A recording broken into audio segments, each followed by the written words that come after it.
Hey guys, what's going on? My name is Symplexive, and I just want to make a quick video today. I've seen a lot of criticism over Halo Infinite's progression system.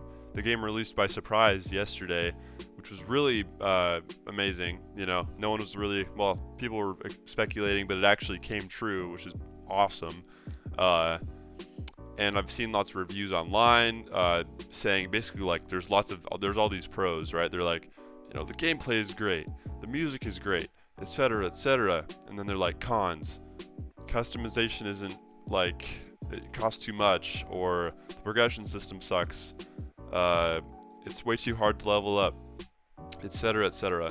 And a lot of these reviews or opinions are uninformed, or they don't quite understand, or maybe they aren't like thinking of everything that could be involved with the situation. So that's just why I want to make this video, to kind of make it clear about kind of why the progression system is the way that it is, and hopefully, make some people who are really upset with it maybe realize that it really isn't as bad as they think it is.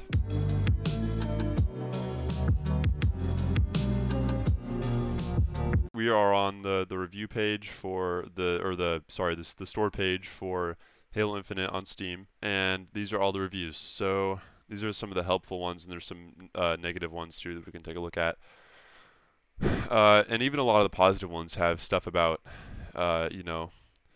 needs a better way to get XP than just challenges. This is good, but with a few fixes, it could be great. I agree with that. I'll kind of explain my position on this after we kind of look at some of these. I only downvote because there are aspects about the XP earning system that are extremely greedy and far above the likes of Halo 343 and Microsoft pull. And we'll talk about that sort of stuff later. So this one is like saying we need more XP. We need XP earned per match, etc., etc. 5 hours in of only two levels on the 100 level battle pass. This is far too slow and very unsatisfying for such a large scale game. This one's knocking down Battlefield 2042. Challenge based and XP and level progression is not okay. That's all it says. That's the only reason it's not recommended, is because of the challenge based XP and level progression. British people be like Halo Infinite. Alright, cool, like it. Another not recommended. Let's see. Pros: gameplay is fun. Art style, sound design, music. Agree on all that. Cons: new weapon additions to the sandbox have disrupted already existing weapons roles. I can see where that's coming from. It looks like his key complaint is about the plasma pistol, but here's where we get into the main, all this stuff right here. This guy says that despite how much I've enjoyed the gameplay, and despite the fact that 343 has finally listened to what people really wanted out of them, the business model for this game is what really holds it all down. And then I can just see this, but it goes into all the different all the different customization options and unlockables. There are no credits, no ranks, no XP. This actually isn't true about having to buy the battle pass to progress towards any cosmetic change. There is a free battle pass in Halo Infinite that you can unlock stuff in. And then this guy kind of does a little, acknowledges a counter argument, because I know there are plenty of morons who would defend this practice to the death. No, customization is not important to gameplay, but it's been part of Halo's character, and one of the many things people look forward to in every release. They've taken that freedom out of every individual person's hands and attached a price tag to it. Well, they didn't attach a price tag to the game, so they have to attach a price tag to something. They didn't reduce the quality of the gameplay. They didn't create a lesser quality game because they were making it free. No, they still made it a super solid. Almost all of these reviews. See, gameplay, all the not recommended. Gameplay is fun. I love the game. Pros: solid gameplay. And then all the not recommended. Cons: customization battle pass. And then there's of course there's going to be criticism. I have criticism about some of the gameplay, but the core gameplay in this game is super good. It's top tier. Like, I think people would agree, it's very arguable that Halo Infinite multiplayer is better than Vanguard and Battlefield 2042, even in this beta state that it's in right now. So I think people need to appreciate the fact that the gameplay is, one, it's free, so that people don't understand, I don't think, that if they're going to make the multiplayer free, they need to somehow attach a price tag to something, right? They're saying, hey, we spent years and years and years working on this game. We want everybody to experience it. We're going to do that for free. You're welcome. All they're asking for is for customization to cost money, just like any other free-to-play game. There's no loot boxes, which is phenomenal, and people forget about that sometimes. There's no loot boxes like there were in Halo 5.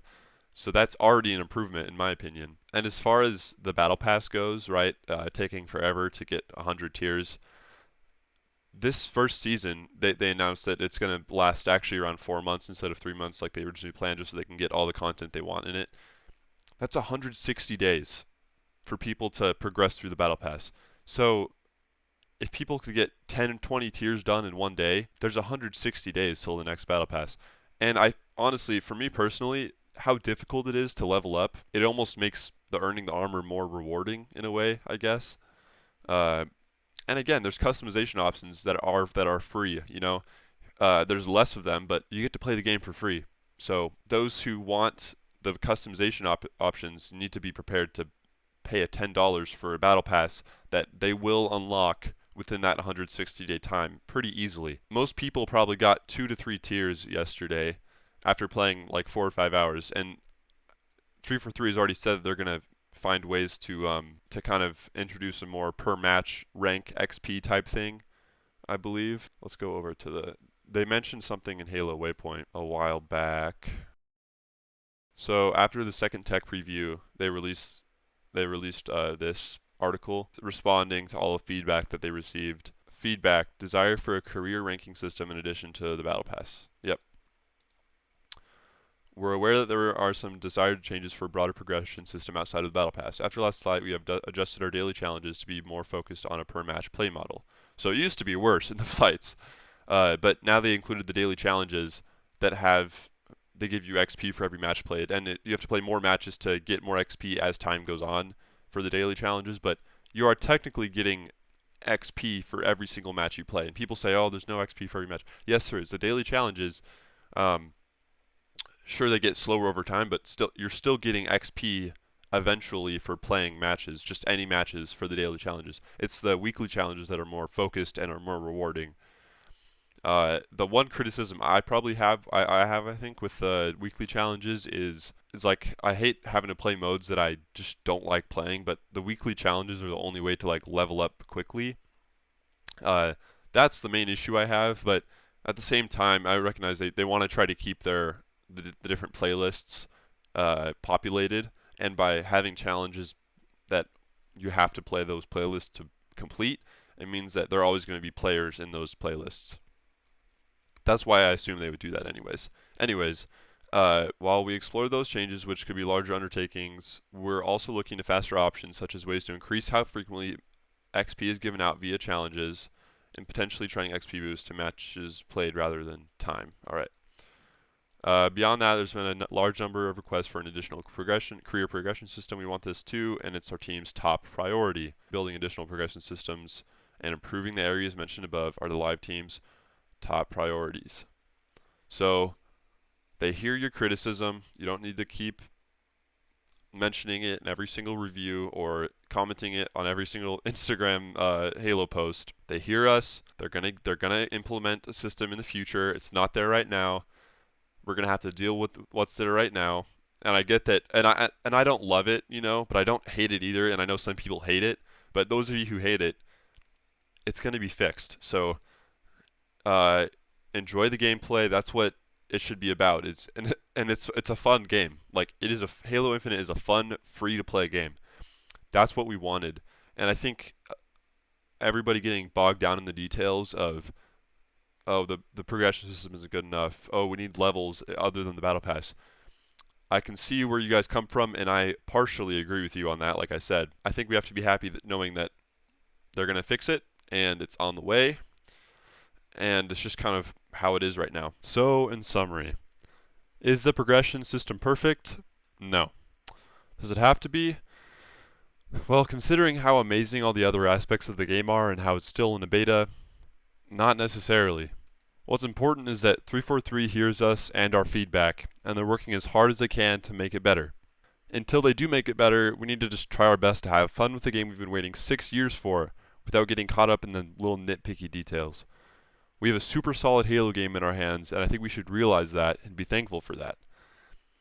And like lots of things in life, it's easy to let the small negatives sour the big positives. So let's not let the small negative of progression sour the big positives Halo Infinite has to offer. Thank you so much for watching, and subscribe for more Halo content.